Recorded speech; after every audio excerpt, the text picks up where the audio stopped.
Mateus, capítulo 6, diz o seguinte, verso 16. Quando vocês jejuarem,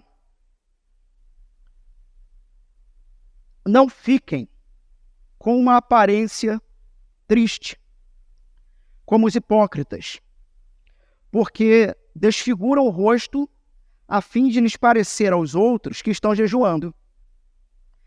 Em verdade, lhes digo que eles já receberam a sua recompensa. Mas você, quando jejuar, unja a cabeça e lave o rosto, a fim de não parecer aos outros que você está jejuando, e sim ao seu Pai em secreto. E o seu Pai, que vem em secreto, lhe dará a recompensa. Palavra do Senhor. Amém. Meus irmãos, na quarta-feira passada,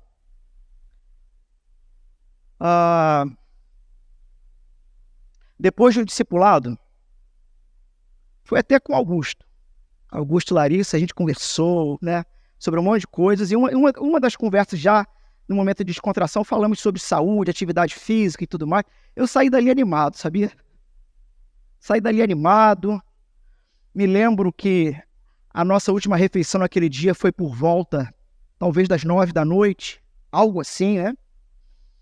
E cheguei em casa, falei, Cláudia, vocês já ouviram falar em jejum intermitente? Alguns aqui já ouviram falar nisso, tá? Que não é esse jejum que a Bíblia está propondo, não. Eu vou falar disso. Mas eu falei, Cláudia, estou de jejum, né? Não sou nenhum... Alguém vai dizer, pronto, o pastor já quebrou a regra, porque disse que não é para falar.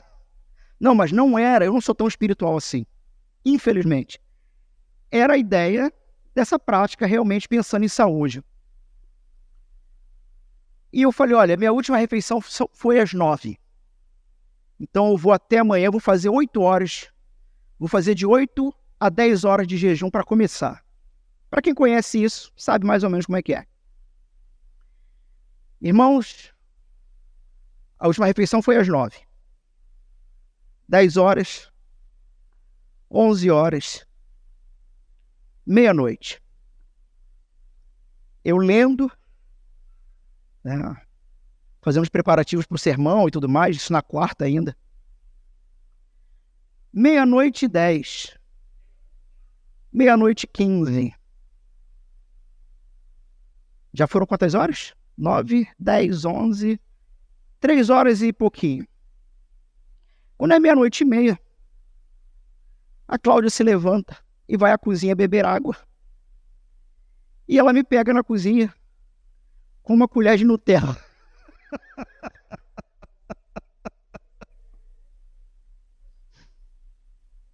Passando Nutella no creme cracker. Alan, por que você está contando essa história? Porque, meus irmãos, o tema do texto de hoje, ele, ao mesmo tempo que foi banalizado, foi deixado de lado, perdeu sua importância, ao mesmo tempo, por causa da própria banalização, os cristãos, de uma maneira geral, óbvio que aqui eu estou generalizando e muito, né? Então, de maneira geral. Mas parece ser uma prática que ela ficou de lado, porque parece que não se entende mais a importância dessa prática. A prática do jejum. Né?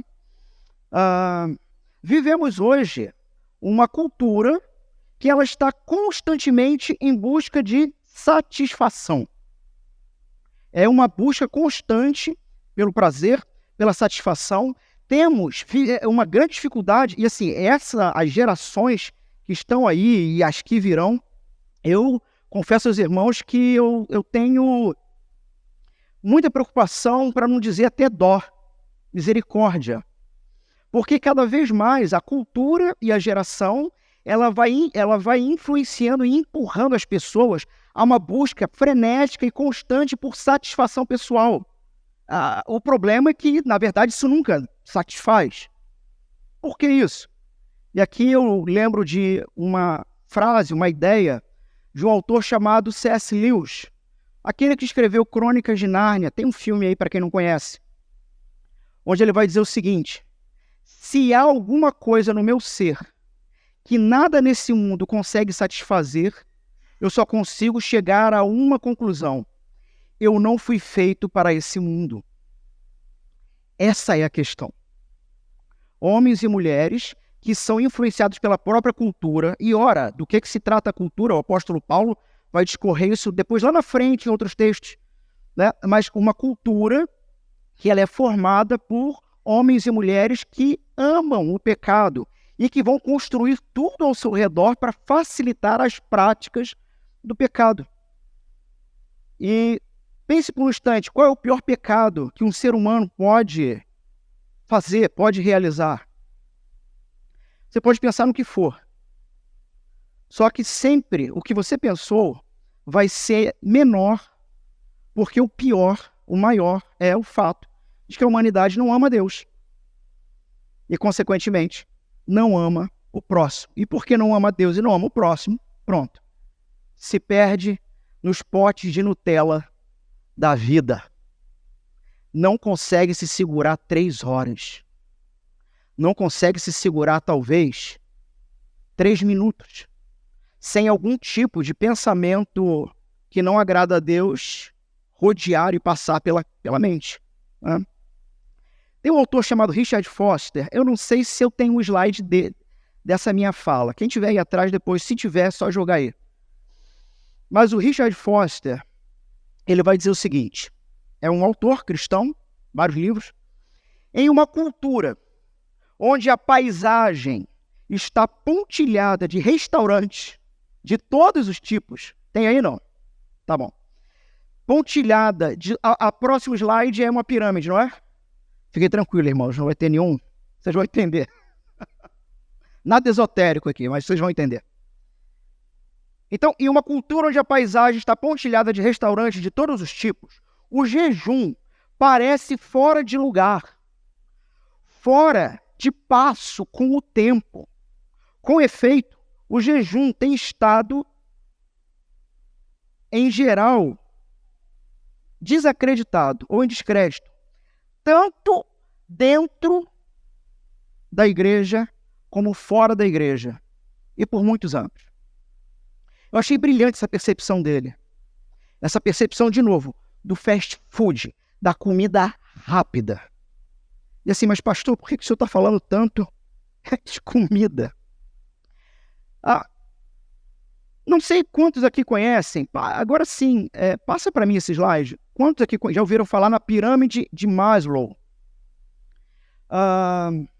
Mas é uma pirâmide, é um gráfico, na verdade, que ele foi criado para, a partir dele, se mostrar as necessidades humanas num crescente, num passo a passo.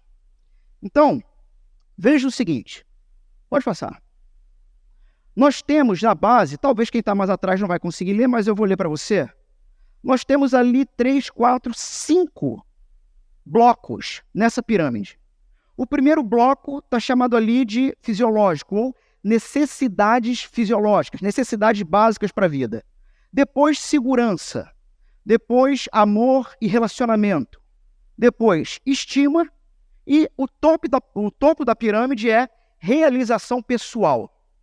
O que essa pirâmide está querendo mostrar? O seguinte, que você não consegue subir os degraus dessa pirâmide e habitar ali se você não tiver a parte de baixo primeiro. Então, a parte de baixo são as necessidades básicas. Está ali, respiração, comida e água. Respiração, comida e água. Depois disso, segurança. Segurança do corpo, do emprego, dos recursos. Então, só para ilustrar aqui, tá?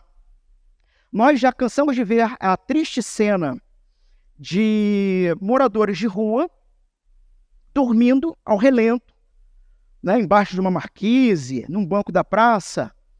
E talvez a gente tenha passado e se perguntado como é possível que aquele indivíduo tenha coragem de passar uma madrugada inteira ali exposto a uma facada, a uma violência, a ser ateado fogo, como já vimos isso, né, em outros momentos nos jornais.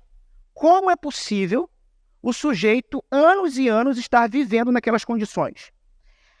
A resposta para isso é porque a pergunta que nós estamos fazendo tem por base a segunda base ali, a segunda etapa da pirâmide, que é segurança. É isso que a gente está perguntando. Como alguém está exposto ali? Por que ele não fez nada para se proteger? Resposta: porque este alguém não sabe nem se vai comer amanhã. Estão entendendo? Como ele não sabe nem se vai comer amanhã, ele não se importa com a segurança dele. Agora, a partir do momento que, de alguma forma, ele encontra alguma dignidade, alguém o ajuda ou algo parecido, e ele começa a ter regularidade com comida e água, a segunda etapa dele, quando ele tem a certeza de que a necessidade básica está suprida, é: caramba, eu preciso viver. Eu não posso ficar nessas condições. E aí ele vai procurar sair daquele ambiente de perigo. Até aqui, ok, irmãos? Entenderam o ponto? Beleza, pode passar esse slide. Então, por que eu estou mostrando isso para vocês? Porque o Senhor Jesus aqui, ele está trazendo como terceira aplicação do que ele vinha falando. Eu vou contextualizar, inclusive, para quem está aqui a primeira vez ou não conhece todo o Sermão do Monte, não é? Mas Jesus, ele está instaurando o reino dele na terra. Esse é o primeiro grande discurso dele, que começa no capítulo 5. Nós já estamos aqui no capítulo 6. Começa no capítulo 5, onde Jesus dá as características de quem é o discípulo dele. E depois das características, ele começa a ensinar como que os discípulos dele, e quem são os discípulos dele? São os cidadãos do reino dele. Estes são os discípulos. Como esses discípulos devem viver dentro do reino dele. Então, nós temos um pressuposto cristão aqui. Qual é o pressuposto? Todo ser humano nasce morto em delitos e pecados. O apóstolo Paulo vai dizer isso lá na carta que ele escreve para a igreja que ficava em Éfeso, aos Efésios, dizendo: ele, Deus, vos deu vida quando vocês estavam ainda mortos, porque essa é a realidade humana. Nascem mortos em delitos e pecados. O que é estar morto em delito e pecado? É simplesmente estar vivendo uma vida sendo conduzida pelos seus próprios pressupostos e não pelos pressupostos de Deus. Estes são os que estão mortos em delitos e pecados. E esses, então, eles não somente estão mortos em seus delitos e pecados, mas a Bíblia vai dizer que eles vivem uma vida de escravidão. Eles são escravos da carne, do mundo e do diabo. Da carne, satisfazendo seus próprios desejos. Do mundo, eu falei anteriormente, não é? Uma sociedade construída por homens e mulheres que só querem autossatisfação.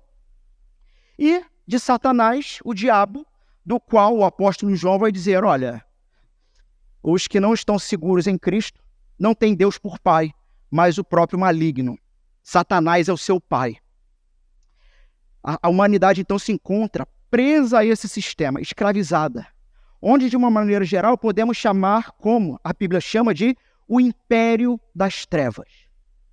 Mas Cristo, o Filho de Deus, é aquele enviado pelo próprio Pai para encarnar, ou seja, assumir a nossa forma através do ventre de uma virgem. Olha o Dia das Mães aí de novo, pronto. A mãe, através do ventre de uma virgem, e tendo nascido, então, cumprindo todas as profecias do Antigo Testamento e vivendo aproximadamente 33 anos sem descumprir nenhuma regra de Deus, sem quebrar nenhuma lei, mas amando a Deus acima de tudo, de verdade, ele se oferece para morrer substituindo o povo dele. Quem é o povo dele? É aquele grupo de pessoas, um número incontável, que crerem, que acreditarem nessa história e que amarem essa história. E quando isso acontece, o indivíduo ele é arrancado, com raiz e tudo, do império das trevas e é colocado no reino do Filho de Deus, no reino do amor. E Jesus, então, está ensinando, depois de ter dado as características desse povo que foi arrancado das trevas e posto no reino da luz, ele está ensinando como você deve se portar. Por quê? Porque é dentro do reino de Jesus, e a saber, pastor, esse reino é visível? Sim, sim. E se chama Igreja de Jesus, onde na Igreja de Jesus, igreja que de fato prega o evangelho sem dourar a pílula, sabe? Sem aguar, mas dizendo que o que é e o que não é, não é. Então esses começam agora a aprender como devem viver dentro do reino, porque a vida inteira eles viveram no império e começam a serem reconstruídos pelo próprio Deus dentro do reino. Muito bem. Nisso Jesus vai dizer, olha, toda a lei vai ser cumprida. Nada vai ser retirado. Mas isso só vai acontecer, de fato, quando isso acontecer no seu coração, quando for lá dentro. E aí no finalzinho do capítulo 5, Jesus ele vai ter falado sobre como deve ser a relação ética e moral dos seus discípulos, dando 6 exemplos. E agora no capítulo 6, ele vai mudar o foco. Ele vai dizer o seguinte, beleza, agora eu vou falar para vocês, eu vou ensinar vocês como deve ser de verdade a vida religiosa de vocês. Como devem ser as práticas de virtude ou práticas de piedade. Ou seja, é possível ter práticas religiosas falsas. É possível ter práticas de virtudes falsas. Jesus apresenta então a primeira prática, que foi as esmolas. Falamos sobre isso há 2 domingos atrás. E como que a prática da generosidade para quem não tem diante de Deus é, sim, um exercício de espiritualidade. Na sequência, Jesus falou sobre oração. E no texto de hoje, então, Jesus agora ele volta para falar sobre jejum.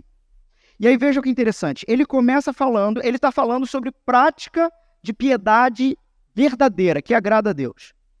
E essa primeira prática, Jesus vai pontuar que se apresenta como uma prática que tem um olhar para o outro. Não é um olhar para você, com o seu abrir mão em prol de quem precisa. É muito interessante que essa, inclusive, vai ser uma das facetas do próprio reino. O reino de Deus é composto por homens e mulheres que viviam a sua vidinha medíocre e centrados em si mesmos, sabe, individuais, individualistas, egocêntricos. Jesus, então, tira o sujeito dessa solidão para plantar ele numa família de fé. E aí vai ser interessante, então, como uma das questões que envolvem sair do império das trevas para viver agora dentro do reino de Deus, são questões que envolvem olhar para o outro muito mais do que para si próprio. Jesus começa, então, a pontuar dessa forma. E ele dá lá esse exemplo em relação às esmolas. Na sequência, ele falou sobre oração. E com oração, ele vai agora dizer o seguinte, veja, tendo olhado para fora, a espiritualidade verdadeira também vai estar centrada num relacionamento pessoal comigo. E quando nós vimos sobre oração, nós vimos como que Jesus vai dizer, olha, para com esse negócio de, em público, querer dar uma de santão. Para com isso. Para de querer orar como se você fosse PhD, doutor em divindade. Porque quando tu tá sozinho comigo, tu não ora assim. Tu fala é nós. Tu fala normal comigo. Por que que em público você tá tão garboso? Porque talvez você esteja querendo aplausos das pessoas, ao invés da alegria e da promessa do próprio Deus. E nesse terceiro exemplo, onde Jesus vai fechar agora esse ponto específico sobre vida de espiritualidade saudável, verdadeira, quando ele apresenta o jejum, o que ele está apresentando é o fato de uma prática que, de fato, vai mexer com você. Enquanto no primeiro exemplo da esmola tinha relação com abrir mão e olhar para o outro, no segundo exemplo da oração tinha uma relação de um relacionamento verdadeiro com o próprio Deus, no terceiro exemplo também vai ser um relacionamento com Deus, só que vai ser um exemplo aqui de jejum que vai ter relação com abnegação. Realmente abrir mão dos seus gostos. E gostos esses que, inclusive, em si não teriam nada de errado.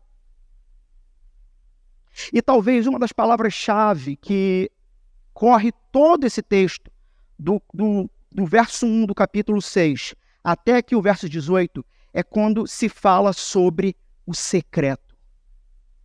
O lugar secreto. Onde o padrão da espiritualidade, de fato bíblica, é uma espiritualidade que primeiro acontece em segredo, onde ninguém vê. Onde, em vários momentos, vai ser dito que o Pai que vê em secreto vai te recompensar. Nós temos outro termo muito importante aqui, que é o termo hipocrisia. Quando Jesus vai chamar a turma de hipócrita. Jesus está usando uma palavra grega que tinha relação com teatro na época. Quem eram os hipócritas no contexto cultural da época? Eram os atores, que eles usavam máscaras e atuavam diante do povo buscando os aplausos do povo. E nos 3 exemplos Jesus vai dizer o seguinte: meu irmão, presta atenção. Se você está vivendo uma vida religiosa, onde para você o que é visto em público tem primazia, tem muito mais prioridade na sua agenda pessoal do que o que você vive em particular, se o que você vive em público é o que você busca, saiba que a sua paga você já recebeu. No grego, nós temos uma ideia, quando diz que já foi pago, é um termo diferente quando diz que Deus também vai recompensar. Ele diz que os homens já te deram sua recompensa, é um termo grego. Mas que Deus vai te dar uma recompensa, é um outro termo grego. O termo para a paga dos homens é como se fosse uma nota promissória fechada dizendo o seguinte: olha só, você viveu a vida inteira fingindo que era cristão. Você viveu a vida inteira sendo um medíocre, sendo uma pessoa que tem prazer em receber aplausos dos outros, enquanto, inclusive, julga outros. Saiba que esses aplausos foram todo o pagamento que você vai receber. Enquanto que aqueles que têm uma vida, primeiramente, muito mais dedicada ao segredo com Deus, recebe do próprio Deus uma recompensa superior. É muito interessante. Quando nós pensamos, por exemplo, num texto que alguns vão dizer, o texto da grande surpresa, quando muitos perguntarão para Jesus: Senhor, no teu nome eu fiz isso, eu fiz aquilo, eu curei, eu ajudei e tudo mais.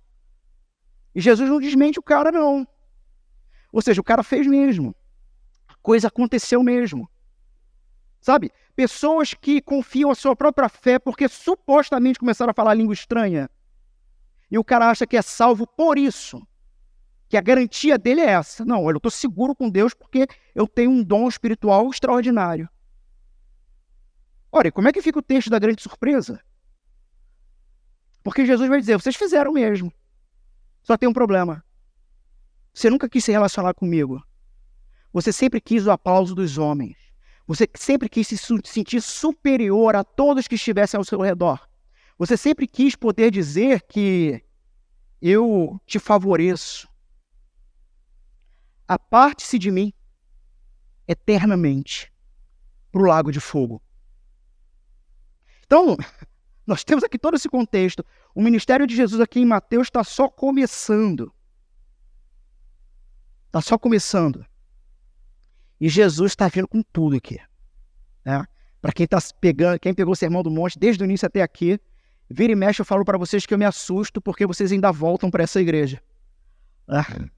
Porque às vezes saem coisas da palavra, do texto, que são difíceis, duras, mas que quando um cristão ouve o próprio Deus chamando a correção, aquilo ali é doce. Meus irmãos, nós temos então, aqui no capítulo 6, verso 16, podemos dividir o texto em dois grandes blocos. O primeiro bloco, inclusive é muito parecido até com os outros, né, na questão da divisão. Primeiro bloco, nós temos a proibição de Jesus quanto a um jejum ostentação.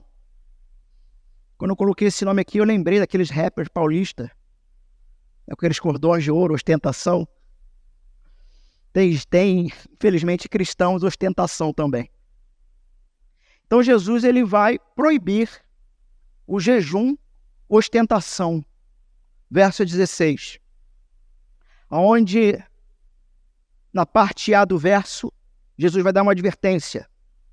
Não se pareçam tristes como os hipócritas. Parem com isso. E na parte final, então, do verso 16, vem a promessa de Jesus quanto a esses que continuam vivendo uma vida religiosa de enganação. Qual é a promessa? De uma recompensa, que vai ser só isso aí. É isso que você quer? Ser admirado por todos? É isso que você quer? Que as pessoas digam, vejam, que belo cristão. Vejam, que grande cidadão. Lembrou uma música de Lorena Chaves chamado Lamentável Cidadão, onde no final da música a conclusão sobre pessoas assim não sabem o preço de tudo, mas não sabem o valor de nada. Segundo bloco, então, Jesus vai dar as instruções positivas sobre você ter uma aparência verdadeira. Bom, verso 16.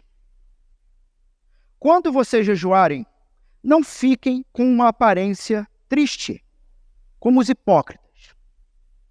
Meus irmãos, Jesus então começa pontuando, é muito parecido, né, com o que ele falou em relação a esmolas e a oração.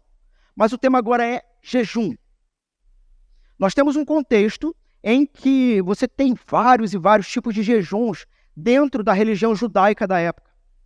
Por exemplo, Lucas capítulo 18, a parábola que Jesus vai contar sobre o cobrador de impostos e o fariseu, onde os dois sobem ao templo para orar. O fariseu, o texto, a NAA, nova versão, ela vai traduzir uma das melhores traduções. Ele orava de si para si mesmo, porque ele se vangloriava, dizendo, Senhor, muito obrigado, porque eu não sou como aquele miserável. Eu faço isso, faço aquilo, dou o dízimo de tudo, oro 3 vezes ao dia, jejuo 2 vezes na semana. Há uma discussão, inclusive, quais seriam essas 2 vezes. Há quem diga que era segunda e quinta.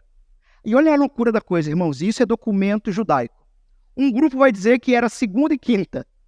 E aí um outro grupo, um outro rabino vai dizer o seguinte, não faça na segunda e na quinta.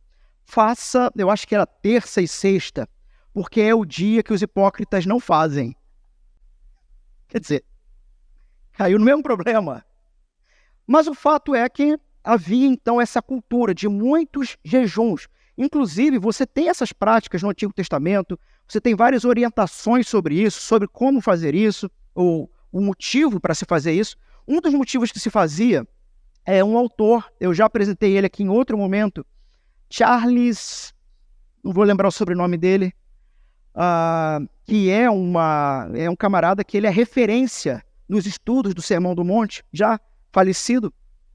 Ele vai dizer que a prática do jejum, você tinha uma prática muito específica em relação para a colheita, quando não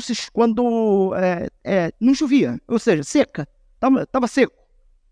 Então os rabinos selecionavam quem seria, vejam, o herói que representaria Israel num jejum prolongado até que chovesse. E que, meus irmãos, quando chovia, esse camarada era o herói da nação. Então você tem esse tipo de ambiente acontecendo aqui. Você tem esse tipo de prática, esse tipo de cosmovisão. E dentro dessa prática, uma das coisas que eles faziam, então, é colocar uma aparência triste. Por quê? Porque eles queriam mostrar para as pessoas que eram grandes jejuadores. Acho que esse termo está correto. O termo aqui para aparência triste é taciturno, ou seja, semblante sombrio, triste, desanimado. Denota uma aparência solene, desanimadora, triste, e significa uma tentativa deliberada de ser notado por parecer infeliz. E veja, Jesus aplica a esses novamente o termo hipócritas, ou seja, aqueles que estão botando máscaras e atuando diante de uma plateia, quando no contraponto Jesus vai dizer, olha só, para de atuar para a plateia, vai para um lugar secreto, porque apenas aquele que deve te ver e te ouvir, ele vai estar lá. Ele não vai estar na plateia. Ele não vai estar no aplauso humano. Ele não vai estar nas pessoas dizendo que você é o cara. Não vai estar lá. Muito provavelmente, ali você vai ouvir a voz do diabo, dizendo para você, continue nessa vida falsa, nessa vida sem vergonha. É o diabo que vai estar falando isso lá. A proposta de Jesus vai ser outra. Mas, então, aqui, essa era uma característica desse grupo. Né? Então, eles colocavam, né, essa aparência sombria, taciturna. Era muito comum, no Antigo Testamento você vai ver isso várias vezes. Por exemplo, em períodos de jejum, o pessoal jogar cinzas sobre a cabeça, se vestir de pano de saco, seria uma espécie de saco de lixo da época. Né? Então há quem diga que talvez, alguns comentaristas vão dizer que talvez essa ideia sombria era até por causa das cinzas, né? Então o cara fazia, ele enchia a cara de cinza e aquele choro falso. Devia virar... Vocês já viram esses filmes de fantasma japonês? É um negócio assustador. Né? Eu nunca vi fantasma usar delineador. Os fantasmas japoneses usam. Devia ser alguma coisa naquele nível. Grotesco. Né? E é interessante no texto, parte B do texto. Porque desfiguram o rosto a fim de parecer aos outros que estão jejuando. Em verdade, lhes digo que já receberam a sua recompensa. Meus irmãos, nós temos um jogo de palavra aqui no grego. É porque você só consegue perceber isso no grego. Mas eu vou explicar para vocês. Nós temos um jogo de palavras acontecendo aqui, com a palavra desfiguram e a palavra aparecer. No grego, são a mesma palavra, sendo que para desfiguram tem uma cláusula de negação. Ou seja, é um não. O que é ela no positivo? É parecer ou reluzir, mostrar. E aí você bota a cláusula negativa, um a, né? Só para vocês entenderem, tá? No grego é paino e o parecer, e o irreconhecível, ou desfigurar, é apainizo. Ou seja, entrou um a na frente com uma declinação diferente. Mas é a mesma palavra. Em outras palavras, qual é a jogada de palavras aqui? Que eles agem assim,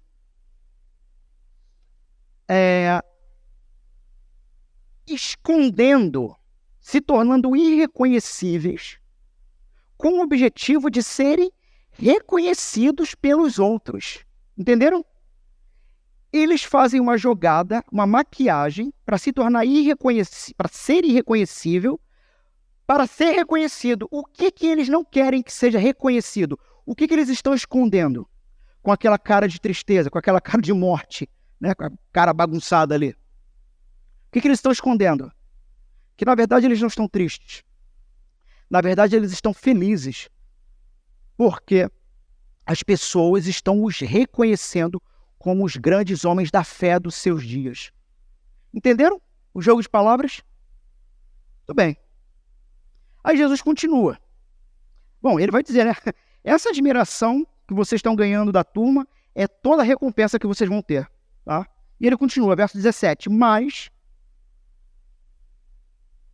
você, meus irmãos, esse mais você aqui,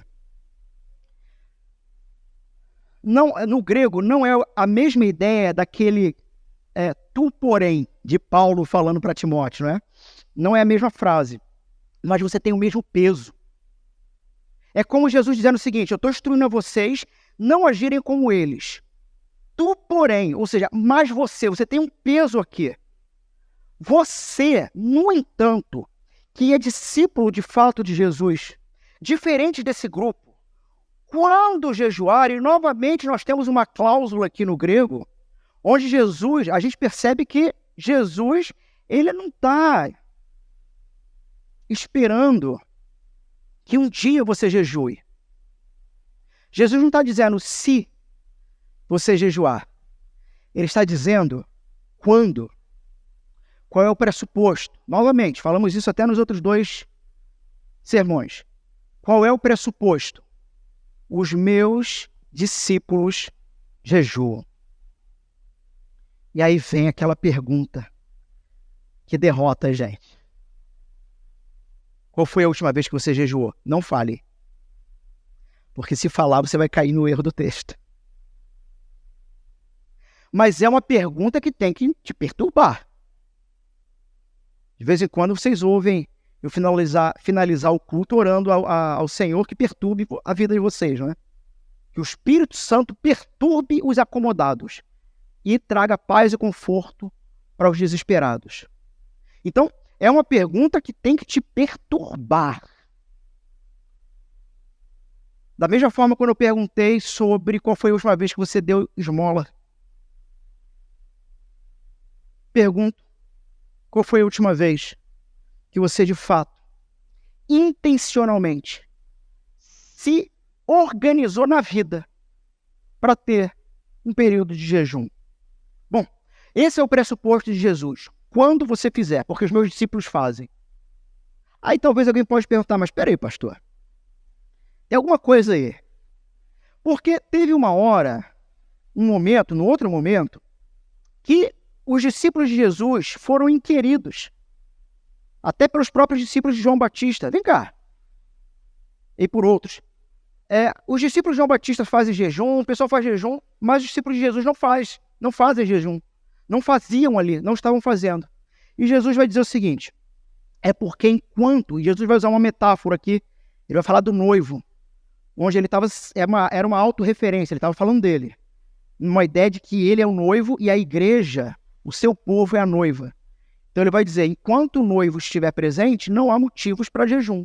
Agora, quando o noivo for retirado, então Lucas vai até usar o termo no plural, naqueles dias, ou a partir daquele dia, o meu povo jejuará, por causa do pressuposto que envolve o jejum. Lembram-se de novo da pirâmide de Maslow? O jejum, o pressuposto da prática de jejum, é um pressuposto de uma abnegação pessoal daquilo que te mantém vivo. É abrir mão daquilo que te mantém vivo. É lógico, a gente sabe que nós não vamos morrer fazendo jejum. Pelo menos eu espero que não. Né?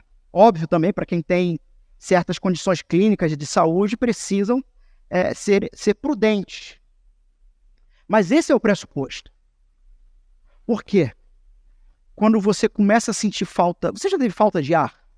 Quase se afogou numa piscina, ou uma asma, ou coisa parecida?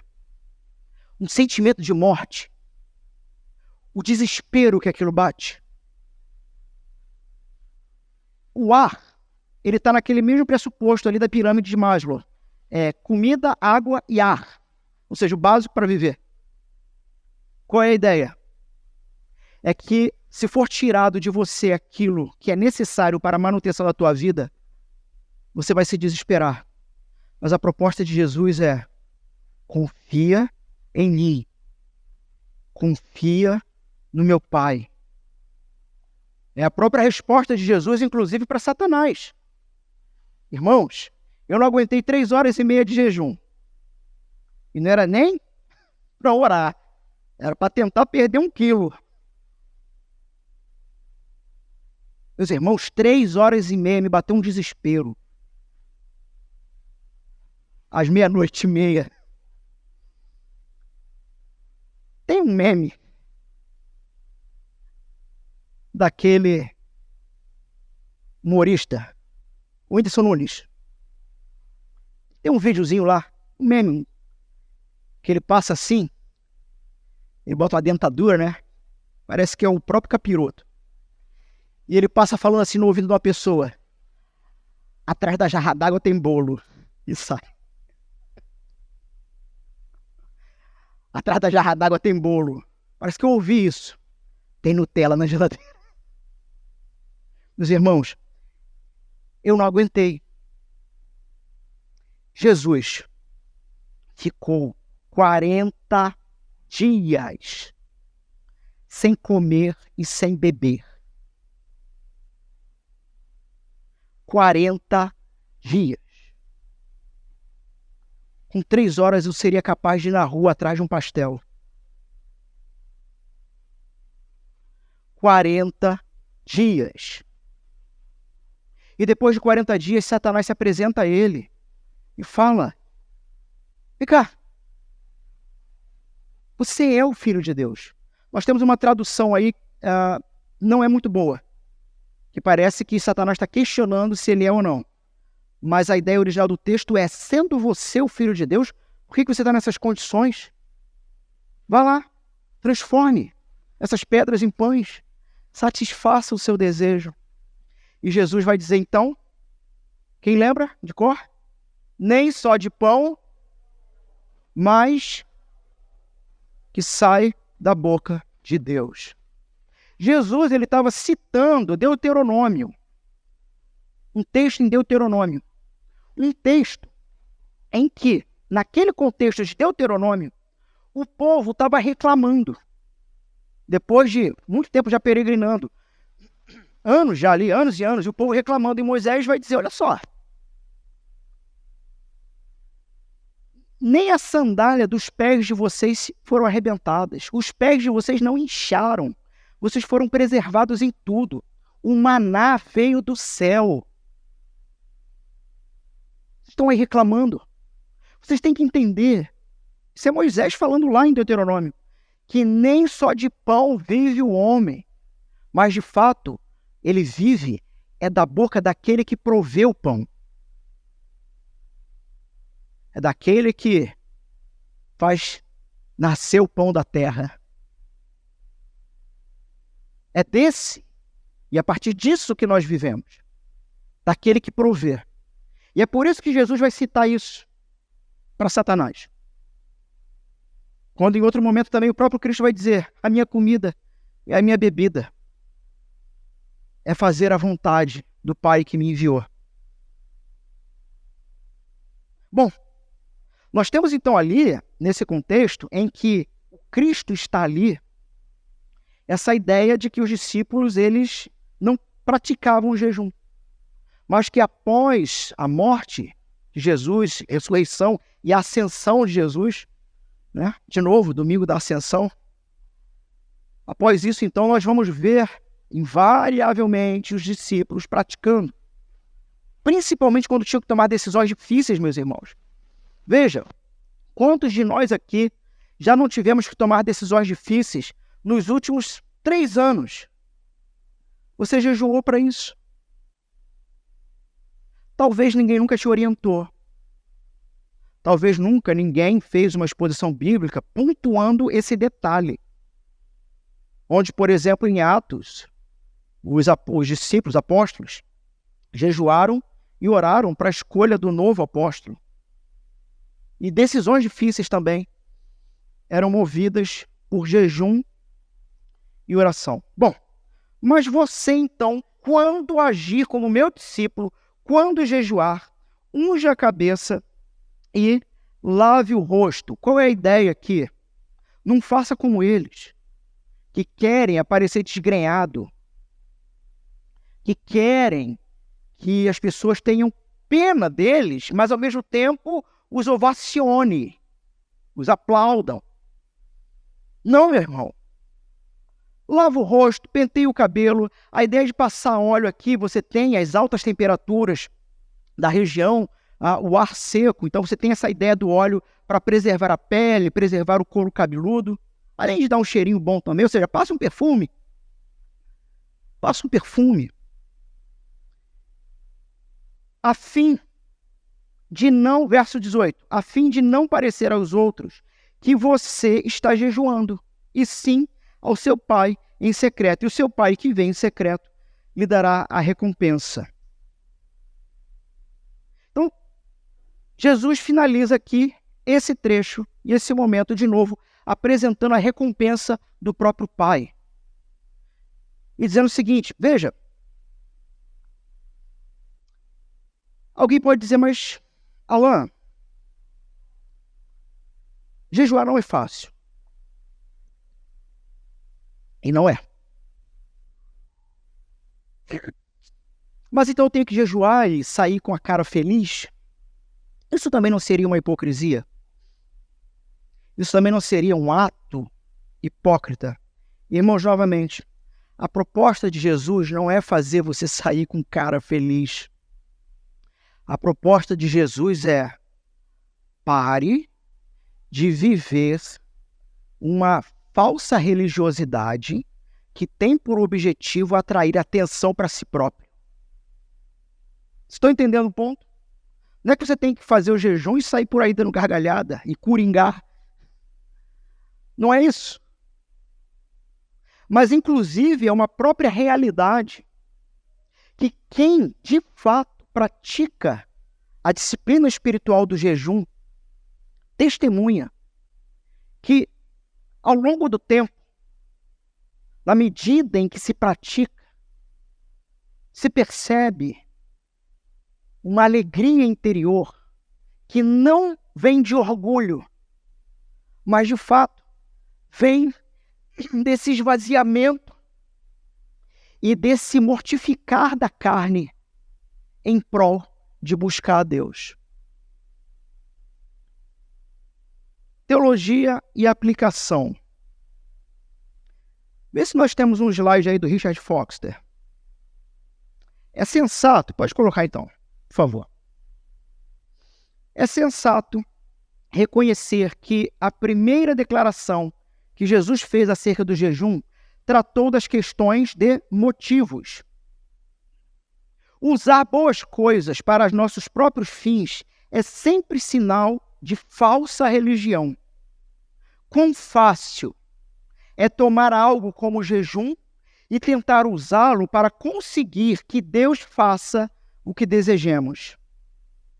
Às vezes se acentuam de tal modo as bênçãos e benefícios do jejum que seríamos tentados a crer que com um pequeno jejum poderíamos ter o mundo, inclusive Deus, comendo em nossas mãos. Do que o Foster está falando? Ele está falando de uma prática de jejum que não condiz com a palavra, que é uma prática que tem como objetivo manobrar Deus. Sabe? Para conseguir o que eu quero, eu farei esse sacrifício. Para fazer com que Deus coma em minhas mãos, me dedicarei a essa prática. E o Foster, então, ele está dizendo os dois perigos, não é? Tanto o perigo de você deixar essa prática como menos importante, quanto o perigo de você exagerar tanto e esquecer que a prática do jejum tem como objetivo não somente mortificar a carne, mas te levar a um relacionamento com Deus e não conseguir coisas. E, meus irmãos, eu posso estar enganado, mas me parece que o que a gente mais ouve por aí é: vou fazer um propósito. Neste propósito, jejuarei de tal forma até que Deus me atenda. Meus irmãos, novamente, não quer dizer também que o jejum não possa ser uma prática espiritual em prol, junto à oração, de algo específico. Mas, de novo, o problema se encontra na fonte e no objetivo. Você está jejuando pelo simples prazer de ter a doce companhia do Pai, do Filho e do Espírito contigo? Ou você só quer o que Ele pode te oferecer? É uma prática muito comum. Muito comum. O jejum, então, meus irmãos, é uma atividade que ela intencionalmente, ela é pessoal e ela deve se concentrar inteiramente no relacionamento com Deus. Com Deus. Não podemos esquecer, o jejum ele está intimamente ligado à oração, então tem a conotação de um relacionamento de comunhão, de pessoalidade, uma relação pessoal. E aí o problema, meus irmãos, de novo, é quando muitos vão usar uma prática bíblica como um mantra, uma mandinga gospel, uma prática mágica. Eu vou fazer uma mágica. E perdeu-se de novo todo o objetivo.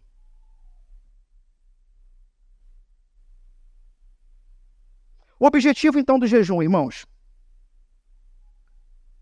Primeiro, proporcionar tempo de mais qualidade para a oração.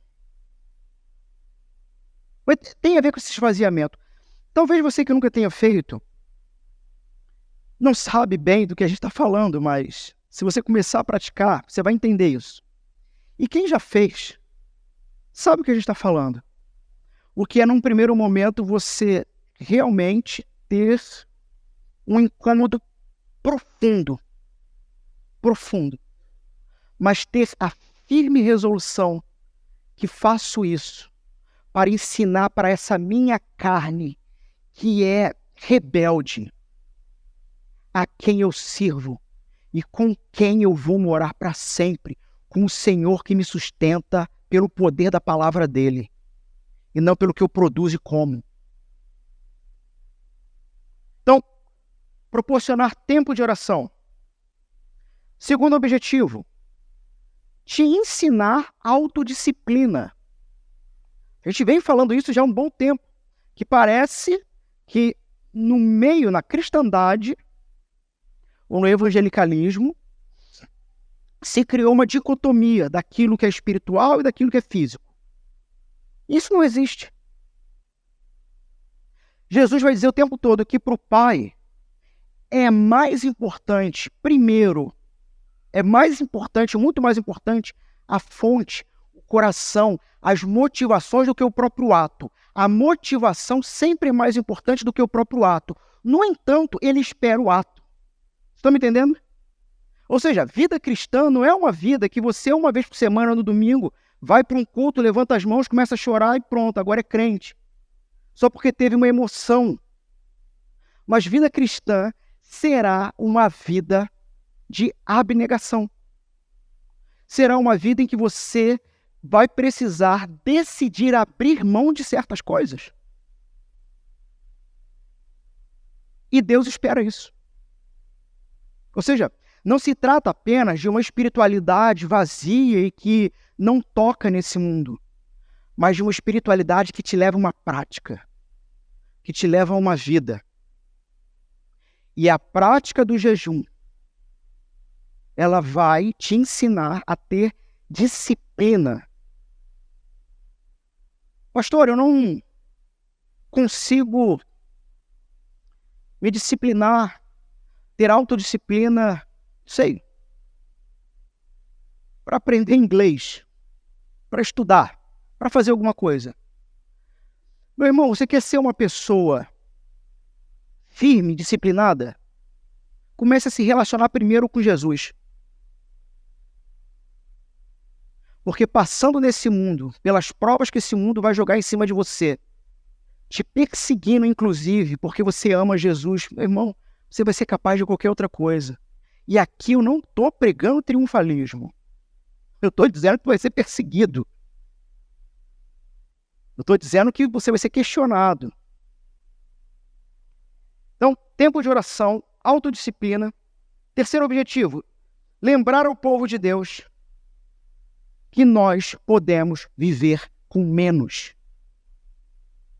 Nós podemos viver com muito menos. Existe uma série de relatos, inclusive, dos pais da igreja sobre isso. Enfim, eu resolvi não colocar aqui para ter misericórdia de vocês e não fazer desse momento um sermão de 2 horas. Mas isso é um ponto que sempre foi importante na igreja de Jesus. Lembre-se, e a gente, inclusive, Jesus vai falar disso aqui na sequência, não é? Sobre o acumular nesse mundo, sobre os tesouros, sobre de fato aonde está o seu coração. O jejum vai te lembrar que você pode viver com menos, que você não precisa se desesperar, porque o Senhor sustenta. E por último, o objetivo vai te ajudar a apreciar o que Deus te deu. Ou seja, por gratidão no seu coração. Fazer você parar de reclamar de tudo. Fazer você parar de reclamar da vida. E aprender a ser grato a Jesus por aquilo que Ele tem te dado e te sustentado com isso. Eu tenho alguns autores para indicar a vocês depois. No final eu vou dar um nome de 3 autores aí, que vão trabalhar sobre exercícios de espiritualidade, inclusive a própria prática do jejum. Mas, nesse livro aqui, Celebrando as 12 Disciplinas Espirituais, de Richard Foster, no capítulo de jejum, ele vai relatar sobre uma mulher, uma irmã, não lembro o nome dela, que ela conta que lhe foi proposto, ela era uma pessoa ácida. Tudo ela criticava. Ela tinha crítica para tudo. Ela tinha opinião para tudo, sabe? Tu não pode botar um negócio no grupo do WhatsApp que pronto, vira textão. Tem crítica para tudo. E alguém desafiou ela a fazer um jejum, não sei se era de 3 dias, alguma coisa assim. E que nesse jejum ela também incluísse a não crítica. A não criticar. E ela vai dizer lá pelas tantas o quanto ela percebeu que ela só se tornava uma pessoa cada vez mais azeda e amarga. E que as opiniões dela nunca mudaram nada, nem no governo, nem no trabalho, nem na igreja. E que no fim das contas também não fazia diferença. E aí é interessante como que, nesse caso, e essa prática, a prática do jejum, essa prática de autonegação daquilo que lhe satisfaz, ela vai te fazer, ela vai te moldando e fazendo você perceber beleza no que é simples, no que é corriqueiro.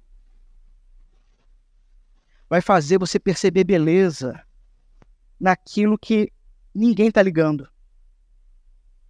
E vai colocar nos seus lábios louvor a Deus, porque Ele proporcionou, porque Ele criou, porque Ele deu.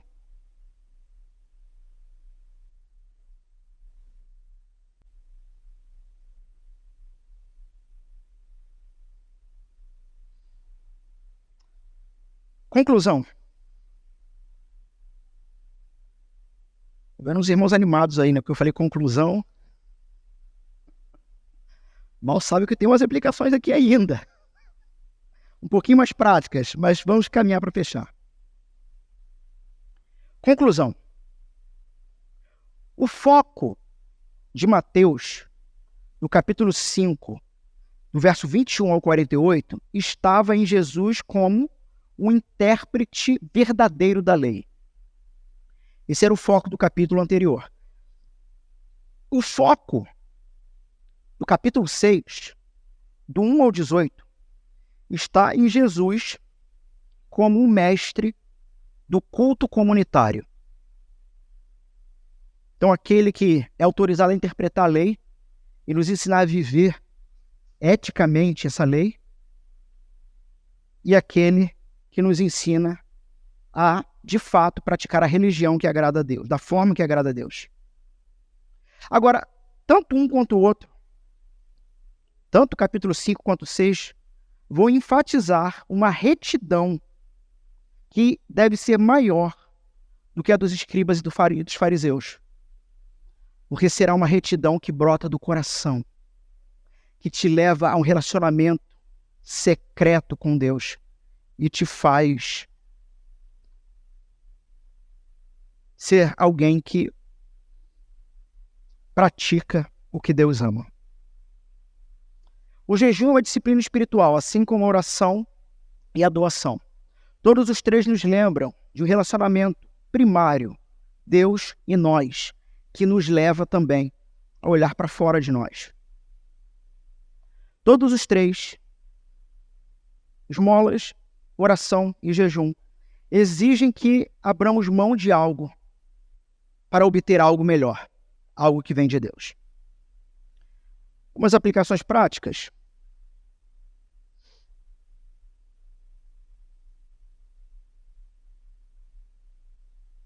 Vou selecionar só algumas aqui.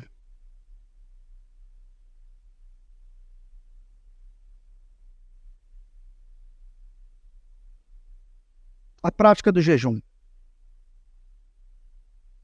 A primeira vez que você abrir mão voluntariamente do prazer da comida pode ser doloroso. Comece com um jejum de apenas uma refeição, aconselha Richard Foster. Trate o jejum como um exercício esportivo. Se você for novato, não tente nadar na Baía de Guanabara, sabe? Começa na piscininha. Durante seu jejum, ore com frequência. Certifique-se de não fazer disso um grande evento público. Mas saiba que você pode compartilhar em segredo com outros irmãos. Não somente os incentivando também a jejuarem junto a você, fazendo disso um jejum coletivo, como também testemunhar daquilo que Deus tem feito na sua vida. Então veja, não é botar holofote, mas é você convidar outros irmãos a participarem desse crescimento espiritual.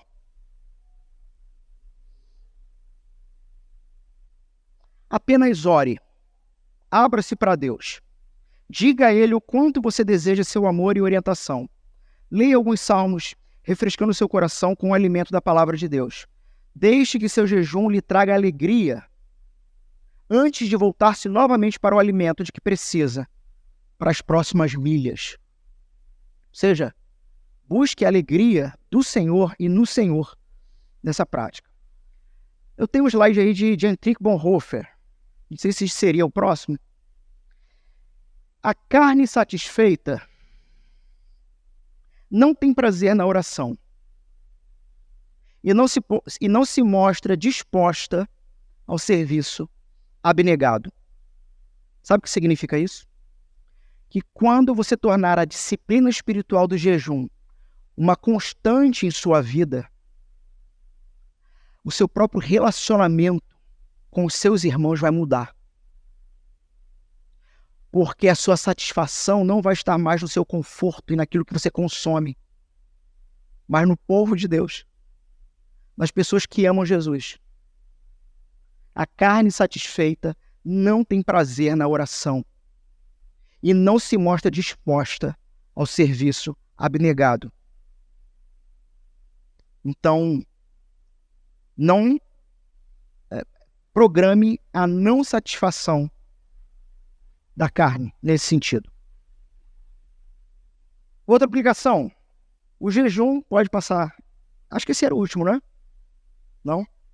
O jejum, ele pode ser um freio na loucura da vida. Guarde essa.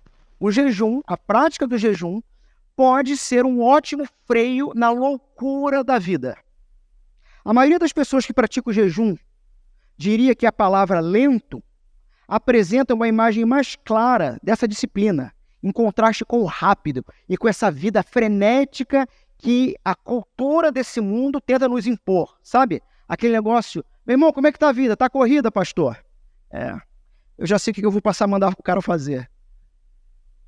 Tá corrido, meu irmão? Tem tempo para nada? Então vamos ver, anota aí, anota a receita. Todo dia tal na semana, de tal hora você vai jejuar. Você vai parar de 30 em 30 minutos, se você estiver em trabalho, para fazer uma oração, para ler um texto. O tempo fica mais lento durante o jejum, pois os níveis de energia diminuem com a ausência de alimentos. Ou seja, a vida está louca, breca com jejum. Para. Perceba o seu corpo definhar, se for o caso. Há quem faça, por exemplo, o jejum da quaresma, e que durante 40 dias se torna quase um vegetariano. E não há nenhuma proibição bíblica quanto a isso. Absolutamente. O jejum na Bíblia sempre foi alimento. Há alguns autores que propõem jejuns de celular, de Netflix, ou de outras coisas que têm movido a sua vida. Eu confesso que eu sempre fui um opositor à prática de jejum que não fosse só de alimento. Mas também confesso que, estudando sobre o tema durante a semana, me parece que existe, sim, uma possibilidade disso, né? Você vai ter, por exemplo, no Antigo Testamento, a prática de jejuns de outras naturezas. Por exemplo, não ter relacionamento sexual. Óbvio, eu estou falando para casado, tá, gente? Para quem não é casado, não é para ter. Então, infelizmente, vivemos uma época que o óbvio tem que ser dito. E aí faz coro com o que o apóstolo Paulo vai dizer, que se são casados, só não tem um relacionamento se for por objetivo de buscar a Deus em oração. Então cabe, é uma possibilidade. É uma possibilidade. E existem outros jejuns também, mais específicos no Antigo Testamento. Então essa ideia de abrir mão de alguma coisa que não seja alimento, é possível, se aquilo tem dominado a sua vida, tá?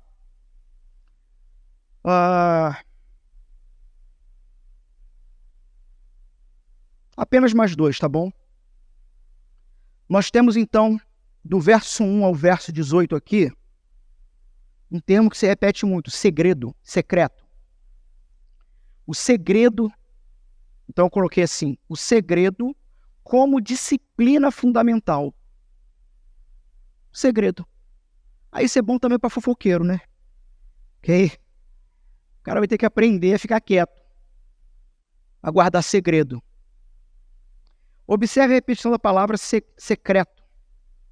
Jesus está tentando nos ajudar a entender que quem somos em particular é quem nós realmente somos.